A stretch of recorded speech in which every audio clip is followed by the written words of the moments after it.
2025 সালের নতুন বছরে ষষ্ঠ শ্রেণীর ছাত্রছাত্রী বন্ধুরা, আশা করি তোমার সবাই ভালো আছো। আজ আমরা যে বিষয়টি নিয়ে আলোচনা করব, ষষ্ঠ শ্রেণীর থার্ড সামারি অর্থাৎ ফাইনাল পরীক্ষার ভূগোলের সিলেবাস, প্রশ্নকার এবং নমুনা প্রশ্নপত্র নিয়ে। প্রথমে তোমরা সিলেবাসটা দেখে নাও, কী কী বিষয় তোমাদের থার্ড সামারি অর্থাৎ ফাইনাল পরীক্ষায় থাকবে। ফাইনাল পরীক্ষার ক্ষেত্রে ফুল মার্কস থাকবে 70, আর সময় তোমার থাকবে 2 ঘন্টা 30 মিনিট। তোমার থাকবে তুমি কোথায় আছো, পৃথিবীর আবর্তন, আবহাওয়া জলবায়ু, বায়ু দূষণ, শব্দ দূষণ, ভারতের ভৌগোলিক পরিবেশ, ভারতের কৃষিকাজ, ভারতের জনবসতি, আর থাকবে মানচিত্র। তাহলে তোমরা সিলেবাস আর প্রশ্ন কাঠামোটা দেখে নাও। এবার আমরা নমুনা প্রশ্নপত্রটা দেখে নেব। সরাসরি স্ক্রিনে তোমরা এই মুহূর্তে ষষ্ঠ শ্রেণীর থার্ড সামারি অর্থাৎ ফাইনাল পরীক্ষার ভূগোলের কোশ্চেনটা দেখতে পাচ্ছ। ফুল মার্কস আমাদের রয়েছে 70, সময় তোমাদের রয়েছে 2 ঘন্টা 30 মিনিট। একে থেকে রয়েছে সঠিক উত্তর নির্বাচন করে লেখো যে কোনো 18টি। প্রশ্নের মান 1 করে 1 × 18 = 18। পৃথিবীকে বলা হয় নীল গ্রহ, লাল গ্রহ, কালো গ্রহ, তবে নীল গ্রহ। বায়ুমণ্ডলের স্তর আছে 6টি, 5টি, 7টি, 6টি। পৃথিবীতে সবচেয়ে বড় মহাদেশ হলো ইউরোপ, এশিয়া, আফ্রিকা। এশিয়া। আন্টার্কটিকার অপর নাম সাদা মহাদেশ, কালো মহাদেশ, লাল মহাদেশ, সাদা মহাদেশ। আন্টার্কটিকার একমাত্র স্থায়ী বাসিন্দা হলো পেঙ্গুইন পাখি। প্রশ্ন, উষ্ণতা মাপার জন্য ব্যবহার করা হয় তবে থার্মোমিটার। জল ফুটে বাষ্পে পরিণত হয় 100 ডিগ্রি সেন্টিগ্রেড তাপমাত্রায়। কালবৈশাখী ঝড় হয় সকালে, দুপুরে, বিকালে, তবে বিকালবেলায়। বায়ু দূষণের ফলে জ্বর, শ্বাসকষ্ট, সর্দি হয়, শ্বাসকষ্ট হয়। বায়ু দূষণ রোধ করা যায় বৃক্ষরোপণ করে, বৃক্ষছেদন করে, শিল্পায়ন করে, তবে বৃক্ষরোপণ করে। হাঁচি বা কাশির সময় সবসময় রুমাল চাপা দেবে মুখে, কানে, মাথায়, তবে মুখে। শব্দ দূষণের প্রভাব অনেক বেশি হয় গ্রামে, শহরে, আধা শহরে, তবে শহরে। শব্দের তীব্রতা পরিমাপ করার যন্ত্রের নাম loudspeaker, motor horn, decibel meter, তবে ডেসিবেল মিটার। সাইরেন বাজার শব্দের তীব্রতা 100 ডিবি, 110 ডিবি, 130 ডিবি, তবে 130 ডিবি। প্রশ্ন, সংযোগকারী ভাষা হলো বাংলা, ইংরাজি, সংস্কৃত, ইংরাজি। ভারতের বৃহত্তম নদী গঙ্গা, সিন্ধু, পদ্মা, গঙ্গা। বিশ্ব অরণ্য দিবস পালিত 21শে মার্চ, 21শে মার্চ। একটি পানীয় ফসল হলো চা, গম, পাট, চা। মানচিত্র অঙ্কন বিদ্যাকে বলা হয় টোপোগ্রাফি, কার্টোগ্রাফি, রেটোগ্রাফি, তবে কার্টোগ্রাফি। ম্যাপ শব্দটির অর্থ হলো পৃথিবী, কাপড়, মানচিত্র, কাপড়। 2-এর দাগে রয়েছে 2-এর 1-এ শূন্যস্থান পূরণ করো, যে কোনো 5টি। পৃথিবীর দীর্ঘতম হিমবাহ উত্তরে ল্যাম্বার্ট। 0 ডিগ্রি সেন্টিগ্রেড উষ্ণতায় জল ড্যাশে পরিণত উত্তরে বরফে। পৃথিবীর পূর্ব হাইপেন পশ্চিমে যে রেখাগুলি হলো পূর্ণবৃত্ত, তবে অক্ষ। পৃথিবীর পূর্ব পশ্চিমে অক্ষ রেখাগুলি হলো পূর্ণবৃত্ত। মালাবার উপকূলের ড্যাশগুলিকে কয়েল বলে, উপহ্রদ। সমান বৃষ্টিপাতযুক্ত রেখাকে ড্যাশ রেখা বলে, সমবর্ষণ। শব্দের তীব্রতা মাপার একক ড্যাশ উত্তরে ডেসিবেল। মানচিত্র অঙ্কন বিদ্যাকে ড্যাশ বলে উত্তরে কার্টোগ্রাফি। 2-এর 2, নিচের প্রশ্নগুলোর উত্তর দাও যে কোনো 5টি। প্রশ্নের মান 1 করে 1 × 5 = 5। গঙ্গা নদী কোন শাখা বাংলাদেশের ওপর দিয়ে প্রবাহিত হয়েছে, তবে ভাগীরথী। লাক্ষাদ্বীপ গড়ে উঠেছে কোন সাগরে, আরব সাগরে। তিব্বতে ব্রহ্মপুত্র নদ কী নামে পরিচিত, সাংপো নদী নামে পরিচিত। রং থেকে নির্গত কোন গ্যাস ওজোন স্তরকে ক্ষয় করছে, সিএফসি। পৃথিবীর সর্বোচ্চ পর্বতশৃঙ্গের নাম লেখো, মাউন্ট এভারেস্ট। কোন রেখাকে মহাবৃত্ত বলা হয়, নিরক্ষরেখাকে। শব্দের তীব্রতা মাপার এককটির নাম লেখো, তবে ডেসিবেল মিটার। ভারতের পশ্চিমে মরু অঞ্চলের একটি নদীর নাম লেখো, লুনি নদী। আমাদের দেশের রাজধানীর নাম কি, উত্তরে নিউ দিল্লি। 2-এর 3, নিচের বিবৃতিগুলি শুদ্ধ না অশুদ্ধ লেখো, যে কোনো 3টি। উচ্চ রক্তচাপ কমায় সিংকোনা, উত্তরে ভুল, তাহলে অশুদ্ধ লিখব। ভারতে প্রায় 5000 রকমের গাছ দেখা যায়, ঠিক, তাহলে শুদ্ধ লিখব। ভারতের ক্ষুদ্রতম রাজ্য সিকিম, ভুল, অশুদ্ধ লিখব। কাশ্মীর উপত্যকাটি হিমাদ্রি, হিমালয় এবং পীর পাঞ্জালের মধ্যে অবস্থিত, ঠিক, তাহলে শুদ্ধ লিখব। কেরালা রাজ্যটি গম চাষের জন্য বিখ্যাত, ভুল, তাহলে অশুদ্ধ লিখব। নেক্সট কোশ্চেন রয়েছে 2-এর 4-এ, বাম দিকের সঙ্গে ডান দিক মেলাও। প্রশ্নের মান 1 করে 1 × 4 = 4। বায়ুর আর্দ্রতা হচ্ছে হাইগ্রোমিটার। ওজোন স্তরের অবক্ষয় ক্লোরোফ্লোরোকার্বন। সাইরন হচ্ছে 130 ডেসিবেল। আর দিক নির্ণায়ক যন্ত্র হচ্ছে কম্পাস। 3 অনধিক 30টি শব্দের মধ্যে উত্তর দাও যে কোনো 4টি। প্রশ্নের মান 2 করে 2 × 4 = 8। পৃথিবীর কক্ষপথ ও কক্ষতল কাকে বলে? পৃথিবী যে নির্দিষ্ট পথ ধরে সূর্যের চারিদিকে পরিক্রমণ করে তাকে পৃথিবীর কক্ষপথ বলে। পৃথিবীর এই কক্ষপথ যে তলে অবস্থান করছে তাকে পৃথিবীর কক্ষতল বলে। উল্লেখ্য, পৃথিবীর কক্ষপথের দৈর্ঘ্য প্রায় 96 কোটি কিমি। বায়ু দূষণ কাকে বলে? নানান ধরনের বিষাক্ত গ্যাস, রাসায়নিক পদার্থ, যানবাহনের ধোঁয়া, ধূলিকণা, জৈব ও অজৈব পদার্থের সঙ্গে বায়ুর সংমিশ্রণের ফলে পরিবেশ ও জীবজগৎ ক্ষতিগ্রস্ত হয়। এই ঘটনাকে বায়ুদূষণ বলে।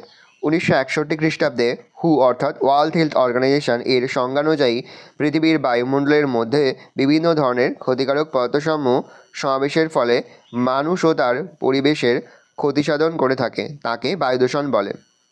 শব্দদূষণ থেকে কী রোগ হতে পারে?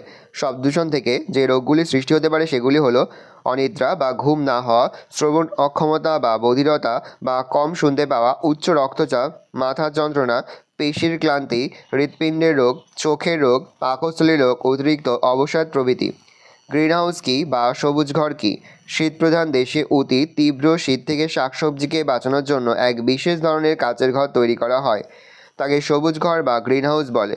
সূর্য থেকে আগত সৌরকিরণ ক্ষুদ্র তরঙ্গ রূপে এই কাচের ঘরের ভিতর সহজেই প্রবেশ করতে পারে, কিন্তু সপরিমাণ তাপ ওই কাচের ঘরের ভিতর থেকে বেরিয়ে যেতে পারে না, ফলে কাচের ঘরের ভিতরে সর্বদাই একটি নির্দিষ্ট তাপমাত্রা বজায় রাখা সম্ভব হয়। মানচিত্র বলতে কী বোঝো? বৃহৎ পরিসরে বিভিন্ন স্থানকে ক্ষুদ্র আকারে একটি নির্দিষ্ট স্কেল, দিক, অক্ষরেখা, দ্রাঘিমা রেখে এবং প্রচলিত প্রতীক চিহ্নের মাধ্যমে একটি কাগজের ওপর চিত্রিত করা হয়।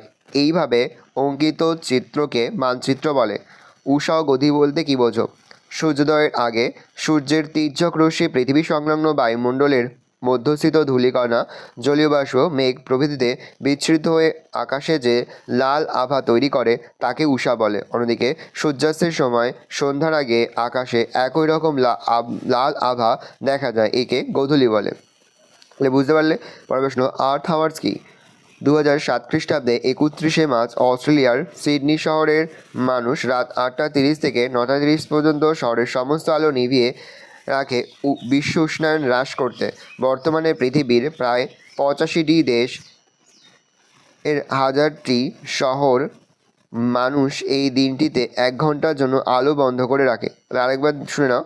2007 খ্রিস্টাব্দে 31শে মার্চ অস্ট্রেলিয়ার সিডনি শহরের মানুষ রাত 8:30 থেকে 9:30 পর্যন্ত শহরের সমস্ত আলো নিভিয়ে রাখে বিশ্ব উষ্ণায়ন হ্রাস করতে।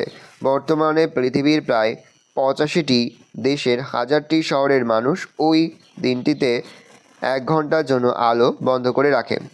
সার্ক কি বা সার্ক সম্পর্কে লেখো। মূলত নিজেদের মধ্যে বাণিজ্যের পরিমাণ বৃদ্ধি, আঞ্চলিক সহযোগিতা, অর্থনৈতিক বিকাশ ও সাংস্কৃতিক বিনিময়ের উদ্দেশ্যে 1985 খ্রিস্টাব্দে ভারতসহ দক্ষিণ এশিয়ার 7টি দেশ একত্রিত হয়ে দক্ষিণ এশিয়া আঞ্চলিক সহযোগিতা পরিষদ নামক যে সংস্থাটি গঠন করে তাকে সার্ক বলে। এই সদর দপ্তর নেপালের রাজধানী কাঠমান্ডুতে অবস্থিত। 4 দিকে রয়েছে অনধিক 50 শব্দে উত্তর দেওয়া যে কোনো 4টি প্রশ্নের মাধ্যমে রয়েছে 3 করে 3 গুণ 4 = 12। দ্রাঘিমারেখার বৈশিষ্ট্যগুলি লেখো। দ্রাঘিমারেখার বৈশিষ্ট্যগুলি হলো: 1. প্রতিটি দ্রাঘিমারেখা অর্ধবৃত্ত, সমস্ত দ্রাঘিমারেখার দৈর্ঘ্য বা পরিধি সমান। 3. এই রেখাগুলি পরস্পর সমান্তরাল নয়। 4. প্রতিটি দ্রাঘিমারেখা প্রতিটি অক্ষরেখাকে সমকোণে ছেদ করে। 5. দ্রাঘিমারেখার মান মূলমধ্যরেখা পূর্ব বা পশ্চিমে ক্রমশ বেড়ে সর্বাধিক পর্যন্ত হয়। দ্রাঘিমারেখার মানের হ্রাস বৃদ্ধির সঙ্গে দ্রাঘিমারেখা পরিধির হ্রাস বৃদ্ধি ঘটে না। প্রতিটি দ্রাঘিমারেখার কোণের সমষ্টি 180 ডিগ্রি। দ্রাঘিমার পার্থক্যের জন্য সময়ের পার্থক্য হয়। দ্রাঘিমার মান নির্ণয়ের ক্ষেত্রে মূলমধ্যরেখার গুরুত্বপূর্ণ ভূমিকা গ্রহণ করে। 10. একটি দ্রাঘিমারেখায় অবস্থিত সব স্থানে দ্রাঘিমা 1 হয়। স্থানীয় সময় ও প্রমাণ সময় কাকে বলে? সূর্য হলো প্রাকৃতিক ঘড়ি। যে দ্রাঘিমারেখা বা দেশান্তর রেখা উপর সূর্য লম্বভাবে কিরণ দেয় তখন সেখানে মধ্যাহ্ন হয়। এই মধ্যাহ্ন অনুসারে দিনের অন্যান্য সময় গণনা করা হয়। একে স্থানীয় সময় বা সৌরকাল বলে। প্যারাচেঞ্জ লিখবে। একটি দেশের ওপর দিয়ে একাধিক দ্রাঘিমারেখা প্রসারিত হলে সেই দেশের বিভিন্ন অংশে বিভিন্ন স্থানীয় সময় লক্ষ্য করা যায়। স্থানীয় সময় এই অসুবিধা দূর করার জন্য প্রত্যেক দেশের মধ্যভাগ দিয়ে প্রসারিত কোনো দ্রাঘিমারেখার সময়কে নির্দিষ্ট সময় ধরে সেই দেশের রেল, বেতার, ডাক, টেলিভিশন, প্রশাসনিক প্রভৃতি কাজ চালানো হয়। এই নির্দিষ্ট সময়কে প্রমাণ সময় বা প্রমাণকাল বলা হয়। বায়ুদূষণ কীভাবে নিয়ন্ত্রণ করা যায়? বায়ুদূষণ নিয়ন্ত্রণের কয়েকটি উপায়। 1. ব্যক্তিগত গাড়ির পরিবর্তে গণপরিবহনের মাধ্যমগুলিকে বেশি করে ব্যবহার করতে হবে। 2. শিল্প ও কলকারখানাগুলিতে বায়ুদূষণ নিরোধক যন্ত্র বসাতে হবে। 3.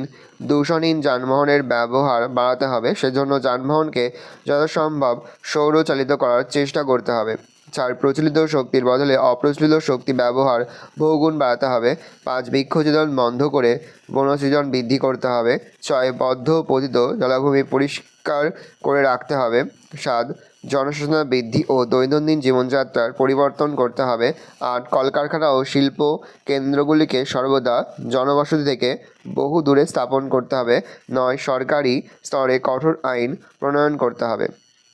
নেক্সট কোশ্চেন, শহরাঞ্চলে শব্দ দূষণের প্রকৃতি কিরূপ? 1 শহরাঞ্চলে বিভিন্ন সামাজিক অনুষ্ঠানে মাইকের ব্যবহার কম হলেও বিভিন্ন জলাশয় যথেচ্ছভাবে উচ্চশক্তি সম্পন্ন সাউন্ড বক্স অত্যাধিক ডিজে সাউন্ড সিস্টেম ব্যাপকভাবে শব্দ দূষণ ঘটায়। শহরে বিভিন্ন প্রেক্ষাগৃহে অনুষ্ঠান হয় শব্দ দূষণ অপেক্ষাকৃত কম হয়। 3 শহরের বিভিন্ন ধরনের গাড়ি, ট্রাক, মোটর বাইক, ট্রেন প্রভৃতি জোরালো হর্ন শব্দ দূষণ ঘটায়। 4 শহরাঞ্চলের সংগঠিত মিটিং, মিছিল, জনসভা থেকে শব্দ দূষণ হয়। 5 শহরাঞ্চলে জনসাধারণের আর্থিক অবস্থা ভালো থাকায় বিভিন্ন অনুষ্ঠানে শব্দবাজি ব্যাপকভাবে পরিবেশকে বিষাক্ত করে।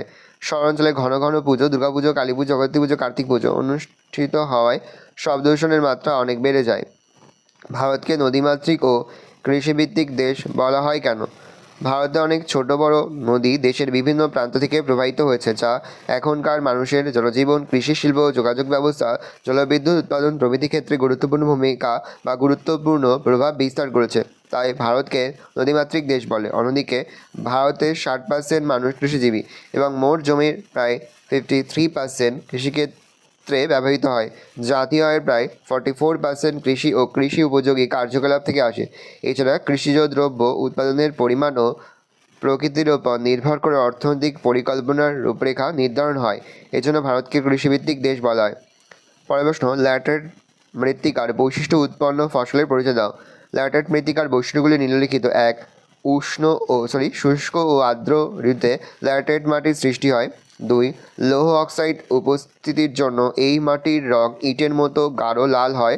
ল্যাটেরাইট মাটি খুব অনুর্বর হয়। চীনাবাদাম, জোয়ার, বাজরা, রাগি প্রভৃতি ফসল এই মাটিতে উৎপাদিত হয়। 5 দাগে রয়েছে অনধিক 80 শব্দের মধ্যে উত্তর দাও যে কোনো 3টি প্রশ্নের মান 5 করে। 5 × 3 = 15।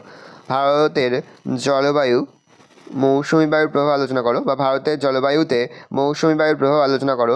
বায়ু দূষণের কারণ ও ফলাফল আলোচনা করো। চিত্রসহ পৃথিবীর তাপমণ্ডলের বিবরণ দাও। ভারতে ধান চাষের অনুকূল প্রাকৃতিক পরিবেশের বিবরণ দাও। ভারতের উত্তরের নদীগঠিত সমভূমি অঞ্চলের সংক্ষিপ্ত বিবরণ দাও।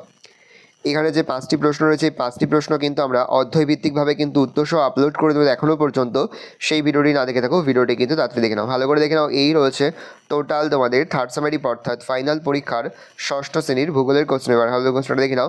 আশা করি ভিডিওটা ভালো লেগেছে। ভিডিওটা ভালো লাগলে ভিডিও লাইক করতে ভুলবে না। আমার নতুন হওয়া লাইক সাবস্ক্রাইব প্রেস করে পাশে বেল আইকন প্রেস করে নতুন কোনো ভিডিও আপলোড করি সবার ফার্স্ট তোমরা পেয়ে যাও। আর এই ভিডিওটি তোমার বন্ধু বান্ধবী আত্মীয় স্বজন সবার মধ্যে কিন্তু অনেক শেয়ার করে দেওয়ার বছর 6ষ্ঠ শ্রেণীতে পড়ছে। আমরা কিন্তু ইতিমধ্যেই 6ষ্ঠ শ্রেণীর প্রতি বিষয়ে সিলেবাস, প্রশ্নপত্র এবং নমুনা প্রশ্ন মাধ্যমে আপলোড করে এখনও পর্যন্ত সেই ভিডিওগুলো না দেখে থাকো, ভিডিওগুলো কিন্তু তাড়াতাড়ি দেখে নাও। একেবারে ভিডিও শেষে স্ক্রিনে তোমরা প্লেলিস্ট দেখতে পারো, তারপরে ক্লিক করলে সমস্ত ভিডিওগুলো কিন্তু তোমরা পর দেখে নিতে পারবে। ভালো করে দেখে নাও।